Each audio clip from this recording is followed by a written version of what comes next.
Casey here. Just wanted to go over a quick demo and introduction regarding Alfred, just to kind of get you up and running and kind of explain what in the heck it is. In short, Alfred is just a simple YAML-based makefile ish type application. Um, the need arose for me because I got tired of doing the same tasks over and over again. On top of that, I really liked the ability for coworkers to be able to be using the same tools and the same processes that I had. So, just a couple quick examples. Um, you know, Setting up Docker in a project, for example, can be should be pretty simple, but there's a lot of steps required. Even with Docker Compose, for example. So you might need to set up symlinks. You might need to do like pip installations or composer installations, or go gets. You might need to run tests a certain way. There's all kinds of things that projects require, and I'm using projects as an example, but really there's a whole bunch of different things you can use Alfred for. But really, the main thing is a shareable, reproducible way of doing small tasks over and over and over again. And hopefully, the idea is that we can use these tasks in order to kind of like Lego blocks and just build really big, awesome systems. So let's just dive right in here. So what I'm going to do is I'm going to create a directory in here called Hello World, and inside Hello World we'll go ahead and run Alfred. And you can see here Alfred doesn't know what to do because it's not an alfred.yaml file. Um, Alfred knows to keep going up parent directories until it gets to the root directory to find an alfred.yaml file. And if it can't find one, then you get the unable to find a job. And that's for local files. However, one of the benefits of Alfred is that you don't have to use just local files. You can actually use remote Alfred files. And there's different steps that it goes through. First, Alfred will look at the official Alfred repository and see if it's available there. And if it's not, it'll go to any of your private repositories that you might have had created. And then last but not least, it will look at a GitHub project. So I've got one already set up. If you're familiar with me, you've probably seen Yoda before. Yoda is just another project of mine. So if I do Alfred Casey Merrill Yoda, you can see here it retrieved the Alfred file from the master branch, and it's looking at tasks to run. So again, I don't even need the Alfred file on my local machine. I just need a YAML-based configuration file. And again, you can do all kinds of things with this: install, setup, symlinks, what have you. And again, it's all dependent on how you want to design it, but you could actually do Alfred, Casey Merrill, Yoda, and install and start the installation for this project. And that includes Git and Composer and all that other stuff. So again, the idea is very reproducible, reusable tasks that hopefully we all can share and make really great applications for. So let's go ahead and get started. Let's go ahead and create an alfred.yaml file. Let's create our first task. And this task here is just going to be a simple hello world. So what we'll do here is we'll just give it a summary, and we'll call it hello world. And the command we're going to run is just going to be a simple hello world. So very simple. And if we run Alfred here, you'll see here's our task and here's the summary. So let's go ahead and run it. So to run it, you just do Alfred and the task name. So in this case, we'll just do hello world. And you can see here, task name, summary, and then basically what you did to run it. What's interesting though is that YAML allows you to have this pipe operator here, and what this allows you to do is this allows every new line to be converted into its own command here. So we can actually do echo hello, echo world, and we can run it again. And you can see here, it ran both of them, echo hello, echo world. I don't want to derail too much, but I do think that this is pretty cool and kind of a built-in thing of YAML just to show. But this greater than symbol, this greater than symbol will actually let you have a multi-line string, but it takes out all the new lines. So normally, if you have a new line, you have to do ls and then like a folder name here. However, with this, you just simply do ls and then your folder name. And again, notice you don't have to pretend it's on a new line. The YAML will actually do that for you. So you can see here, we did hello world, and I just echoed out my temp directory. So let's just put this back here. All right, so we'll just change this back to hello world. Okay, so let's just say we wanted to do only hello, and we want to do a summary hello, and let's just go ahead and echo this out.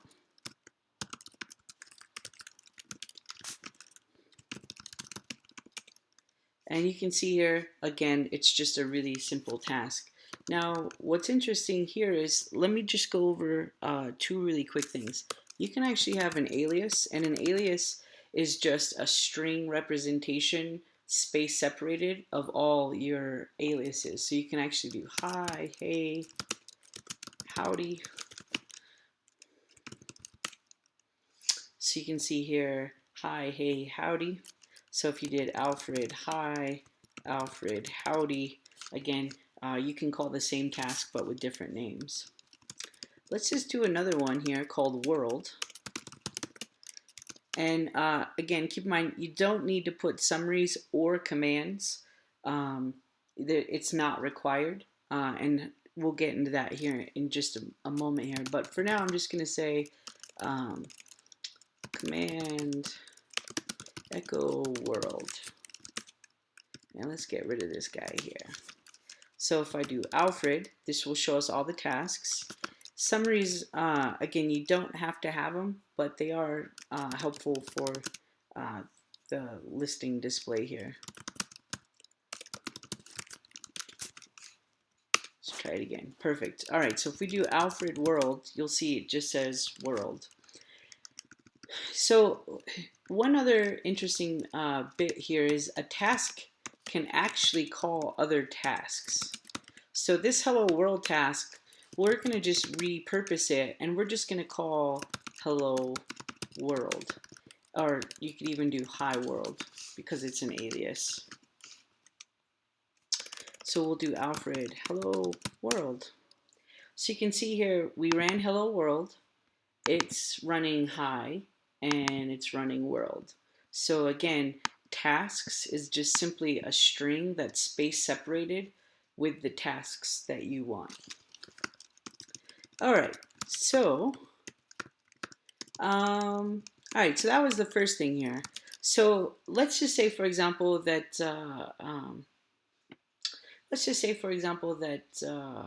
you didn't want hello or world to show up because they're important tasks, but they're trivial. So what you can actually do is you can actually set them to private.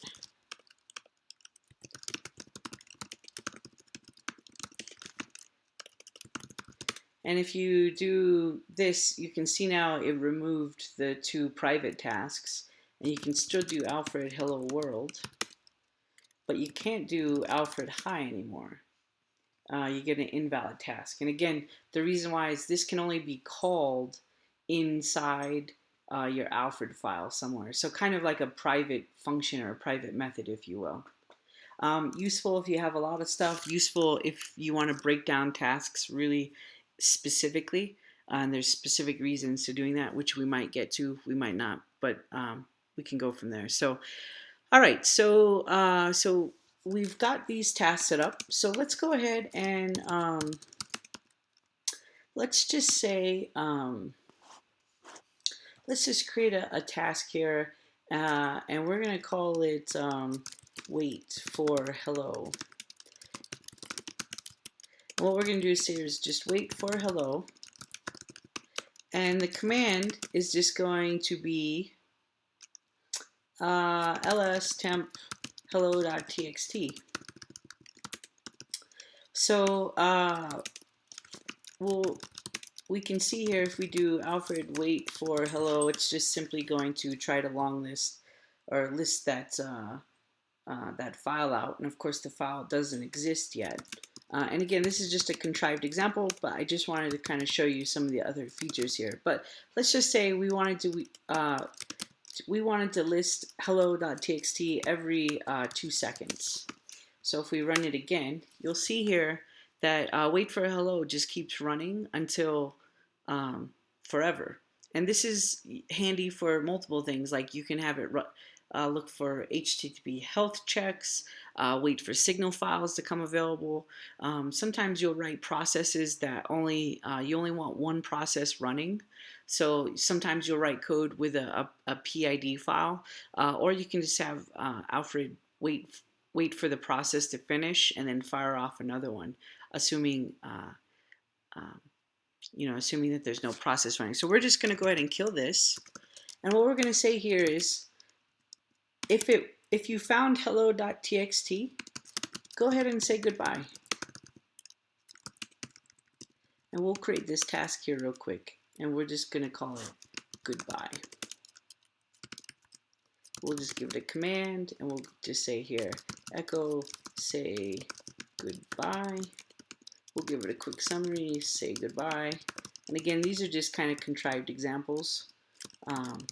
They're really simple, but of course, hopefully you can kind of see how you can get them to be pretty complex here.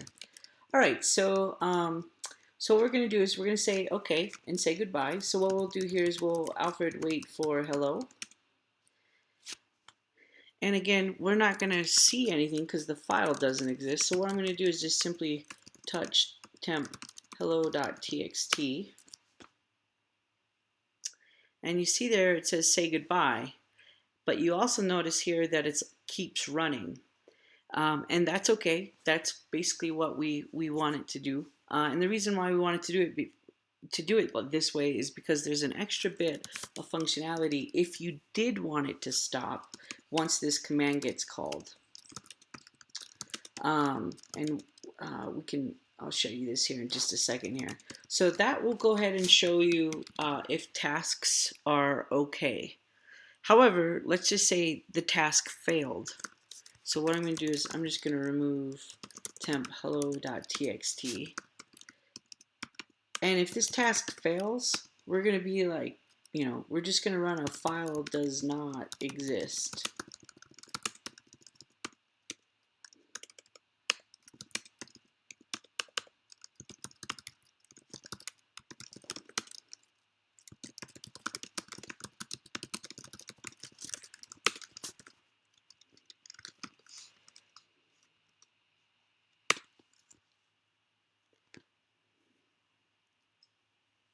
All right, so you can see here that not only do we have a command now, it's going every 2 seconds, but we can also do different tasks depending on the success or failure of the command that was run for that task. The reason why this is useful is because you can kind of come up with a decision tree, and you don't have to use this with every. We can actually take this off. That was just to show you another bit of functionality that exists. So you can see here, wait for hello, file does not exist. So the fail task file does not exist is simply a summary that says file does not exist. So let's go ahead and touch the file and run it again. And you can see here, we waited for hello, hello exists, and then we said goodbye because it was our OK tasks. And again, this is just to demonstrate the decision tree that you have when doing this. All right, so we went through every, let's see here, we went through tasks, we went through chaining tasks. The other thing to note too, just really quick, is you can actually, again, space separated tasks. So if you had more than one task you wanted to run, you could do this. This hello world is simply this hello and this world here. All right, so let's just say you had tasks that took a really, really, really long time. So let's just call this task 1. And let's just, we'll just sleep, let's just sleep 10. We'll do sleep 9. We'll say sleep 9 done. And we'll create another really long task 2. Sleep 10.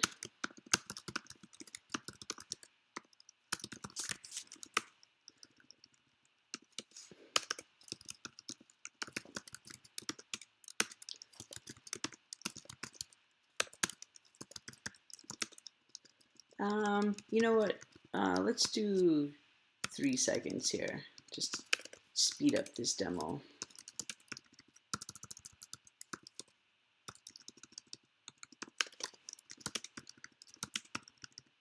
All right, so I've created 3 new tasks here, really long tasks, task 1 and task 2. And again, if we did Alfred task 1, you'll see here it's a really long task. And you'll see here, if we do Alfred really long tasks, it will go through and do each of those in order. But there's times when you want to do things concurrently. So for example, let's say you normally log into 10 different servers and restart processes or daemons, check file systems, check files exist. There's any number of things that you need to do that you might want to do at the exact same time. And in order to do that in Alfred, it's really simple. You want to define your tasks, and instead of tasks, it's just multitask.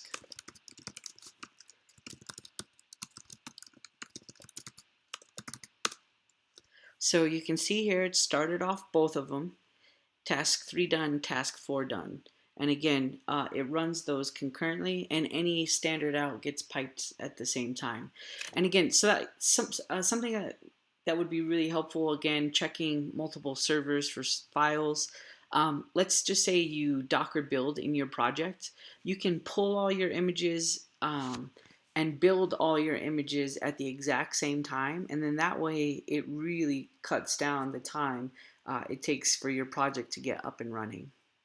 In some of the tests I've done for some of the projects we did at work, some of them, given that there's about 7 or 8 containers that need to be built, it actually cuts it down from about an hour to about 30 minutes. So really it's just the longest task that you have is as long as the process takes, which is a huge help, and it's much faster than Docker Compose, for example.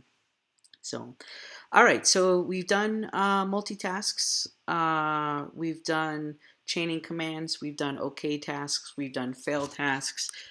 You can do other things too. You can pass in environment, or not environment variables, arguments, and I'll show you how to do that really quick. So we'll just call this, actually, we'll go ahead and hijack our hello. And what we'll do here is we'll just, this uses Go templates.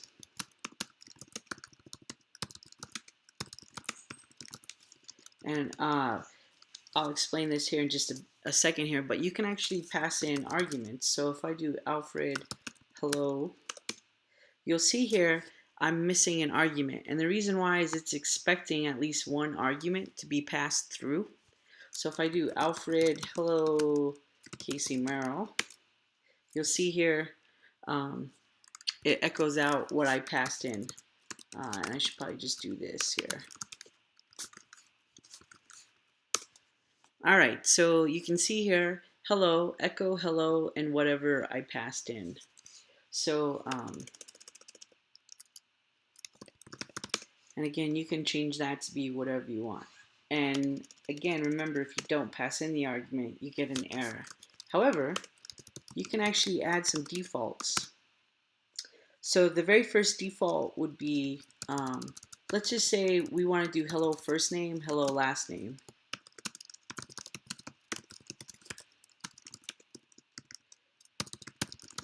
I tell you what, let's just let me just show you how this works here. Alfred, hello, Casey Merrill. So hello, Casey Merrill. So let's just say you wanted to set some defaults for those values. One thing that you could do is just do defaults and set an array. So this is index 0, this is index 1. So now, if I just do Alfred hello, we should get Alfred hello, Casey Merrill. And then let's just say you wanted to Alfred hello, Amy. Hello, Amy Merrill. So again, you can go in and set default values for arguments that you pass through. And again, that's pretty useful in case you do have some defaults, but you do have other items that you want to use. The reason why also that can be handy is you can actually reuse tasks.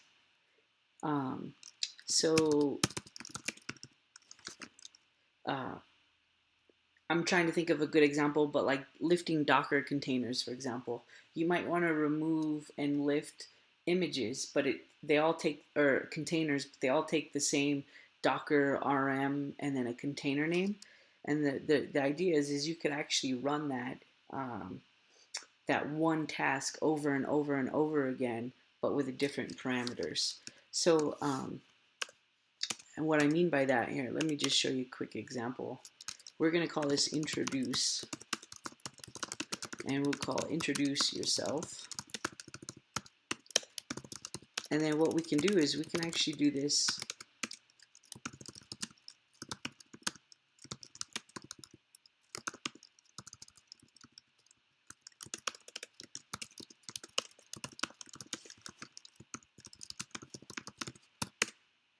so you can see here, in this case, I just called Alfred from within itself.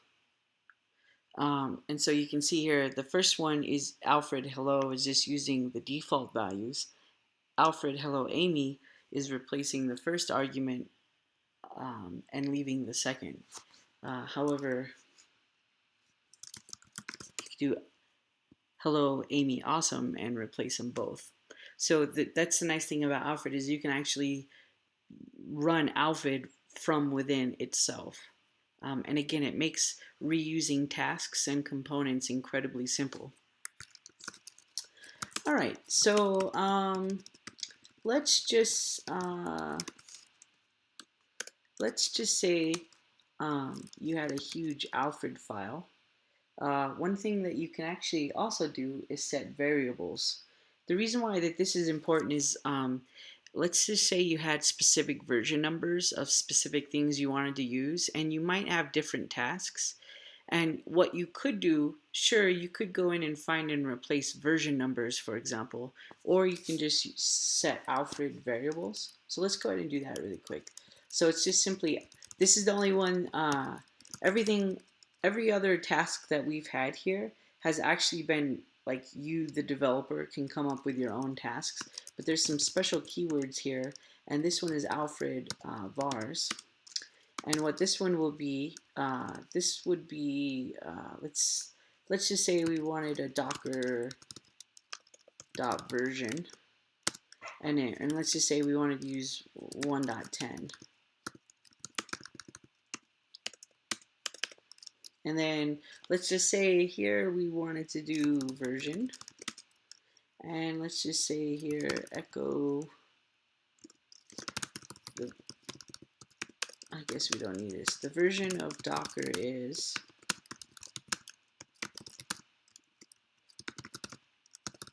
and again, this is just simply using Go templates. So it did not like that. Oh, it's because I didn't add a command here. There we go. So if I do Alfred version, you'll see here the version of Docker is 1.1. But if I do version again,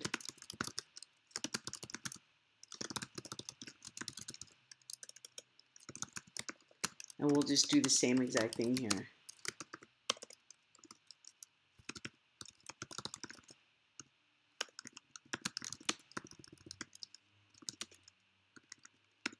I'm going to create a new task that will actually do them both. So we'll call it versions.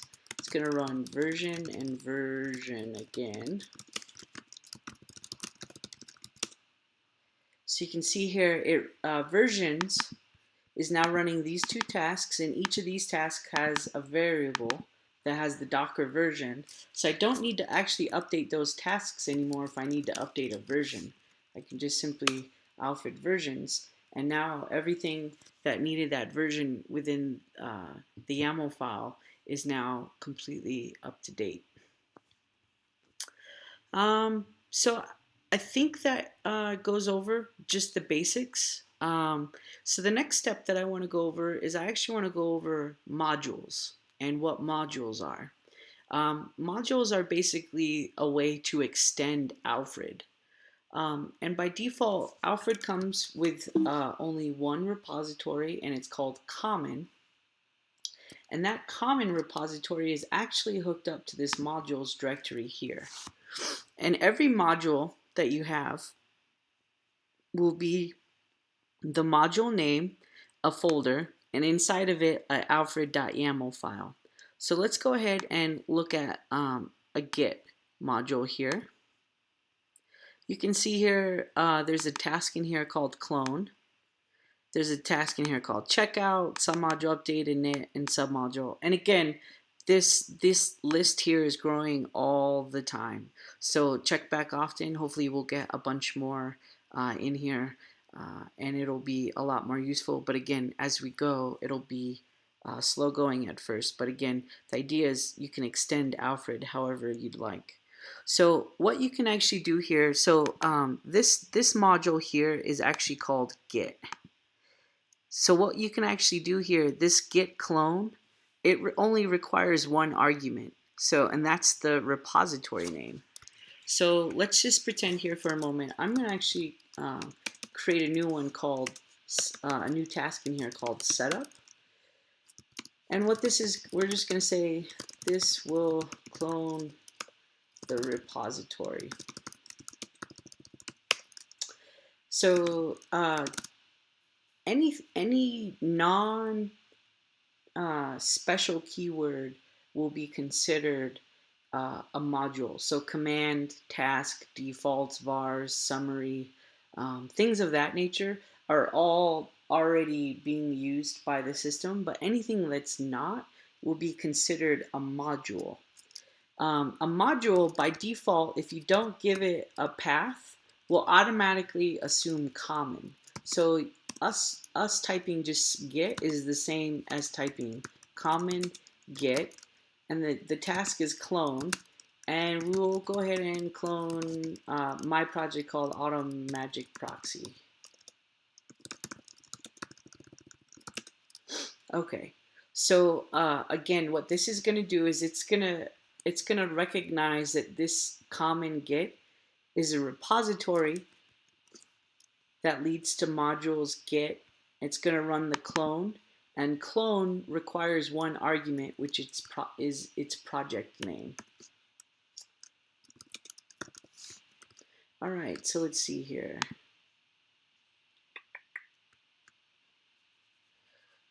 And it looks like here, I'll go in and fix this, but it actually looks like here that it needs one more argument, argument 1, which is basically the folder name.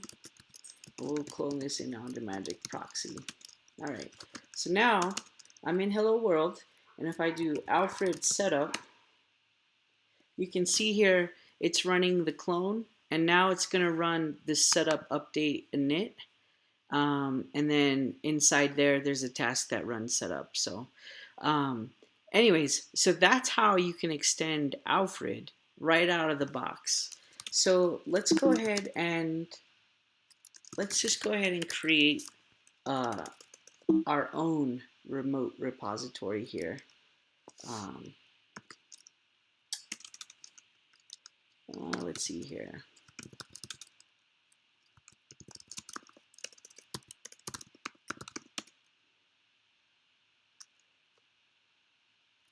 All right, so what we're going to do is we're going to do Alfred serve, and we're going to do port 8080. And we're going to do, the directory is going to be temp Alfred.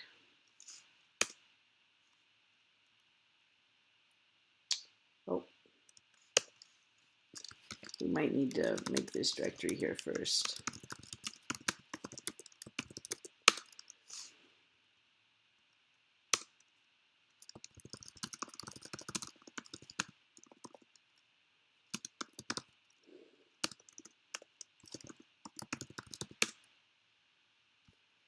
So what we just did is we just started a simple web server, a very, very, very simple web server. And if I go to localhost 8080, there's probably not going to be much in here. Yeah, it's not going to be much in here, and that's totally okay. So let's just go into our Alfred directory here, and let's make a module, and we're just going to call it Casey's module.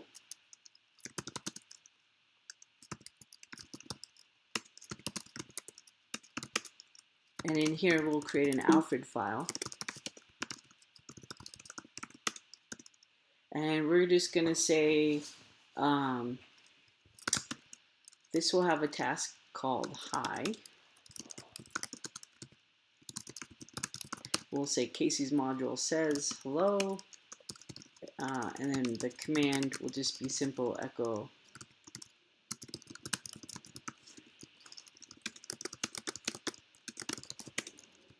and just to test to make sure it works, if we do Alfred hi here, we get Casey's module says hello. All right, awesome. So now let's go in and let's go ahead and let's register our new private repository to whatever that we want it to be. So right now it's a manual effort, but if you go into your home directory under Alfred, and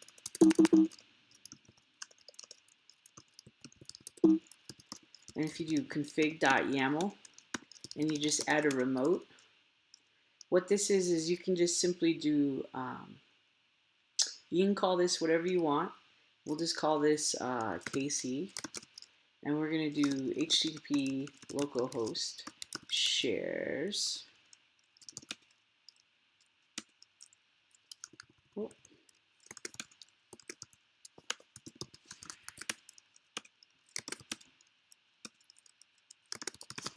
Huh. It did not like that.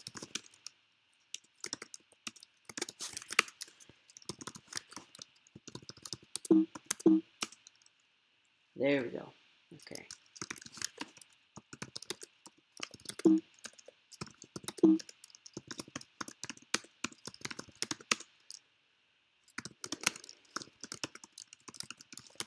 So it'll be localhost 8080 and it creates it under shares.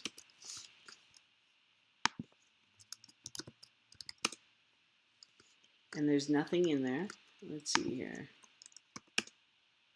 And you can now see Casey's module is loaded, and here's the alfred.yaml file. All right, so Casey. So now, if I go in here, we'll just hijack this setup task, but let's just say we've got a new repository called Casey, and this module is called Casey's module, singular, and we just want to simply run the command that's in here, which is hi. Let's see what we get.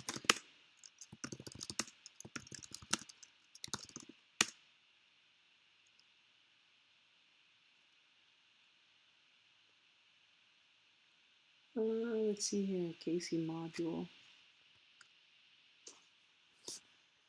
Thought that was right. Let's see here. Oh. Helps if I spell the name right. It was Casey's module. There we go. So now you can see Casey's module says hello. Casey's module says hello. So you can see how you can not only use the common repository, but you can also now make your own repositories. So I think that about covers it. I think there's some other features in there, but really, I think we went over everything. So, again, I'd like to think of each one of these tasks as like a little Lego block. And the more Lego blocks we have, obviously, the more fun things that we can do.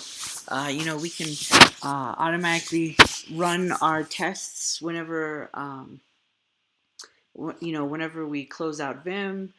We can, have Nagios alerts type alerting. We can have Jenkins type functionality, all within our dev box. And again, it's all based on these tasks and sharing them. So, anyways, take care. Thanks for listening, and hope subscribe, and hopefully we'll get some more features out for it. Thanks. Bye.